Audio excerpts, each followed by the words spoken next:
Writing a great book is no longer enough. That's not because quality no longer matters. It does. A poorly written, poorly produced book will still damage credibility faster than a typo on a wedding tattoo. But quality is no longer the whole equation.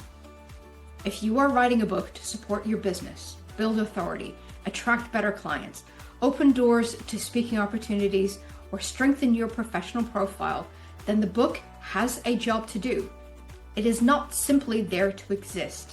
It is there to be found, read, trusted, and acted upon. And that is where many good books fall down. Not because the ideas are weak, not because the author lacks experience, and not because the book doesn't have any value, but because the discovery system around that book is too thin. In this video, I'm going to unpack the reason why your book might be invisible to the readers who need it most, and what you can do to fix it.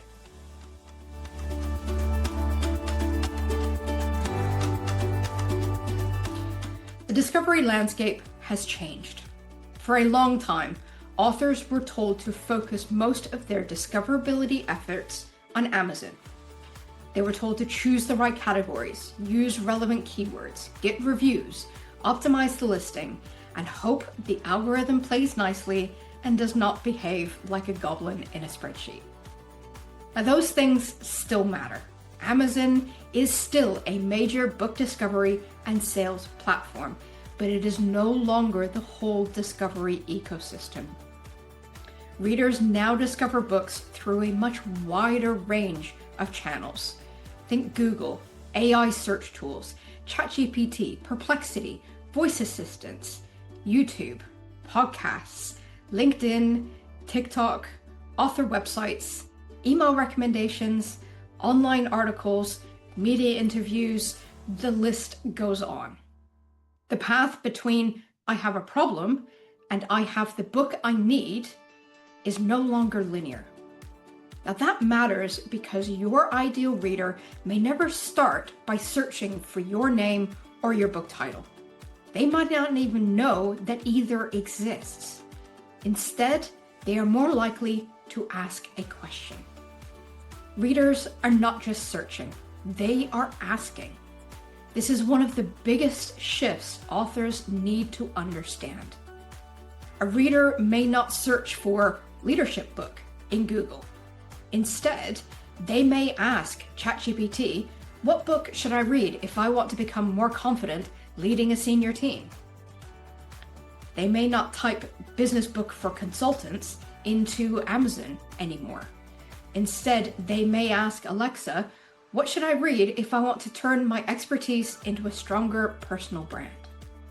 That shift from search terms to intent-led questions changes how discovery works.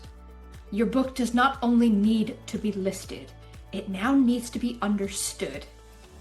Search engines and AI tools need enough clear information around your book to know what it is about, who it is for, what problem it helps to solve, and whether you are a credible person to have written it. That information does not come from one single place anymore. It comes from your metadata, your author bio, your website, your content, your reviews, interviews, your social presence, speaking topics, and the wider authority footprint around you.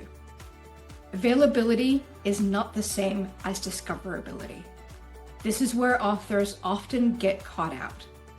Having your book available online does not mean it is instantly discoverable.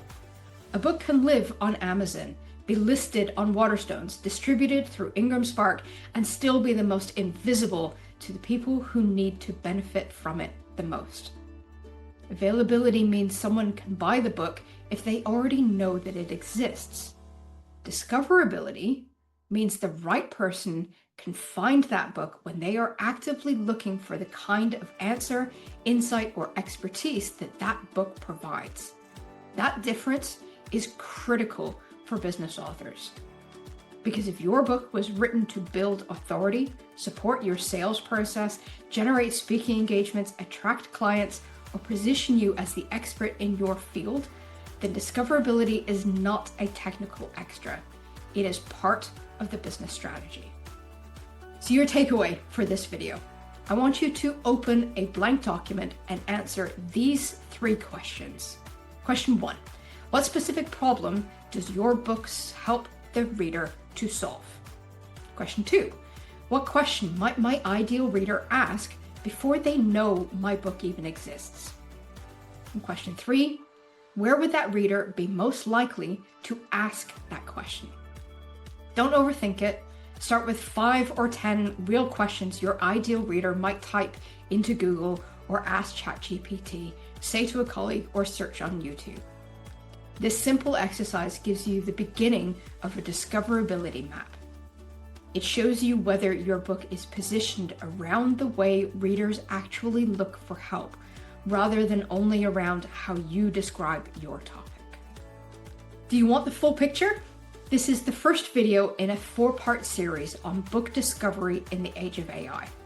I have written a fuller version on the SWATT Books website, where I go deeper into the wider discovery shift, including metadata, GEO, author websites, and structured data.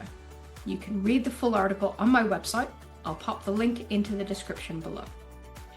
And if this has made you wonder whether your own book is properly built to be found, that is exactly what we can look at inside a right strategy diagnostic.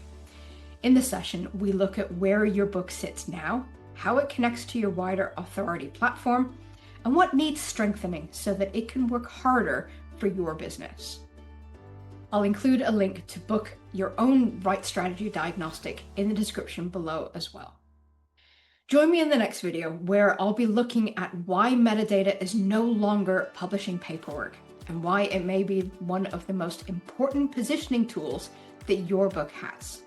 So be sure to subscribe to the channel and hit that bell icon to get notified when the next video goes live.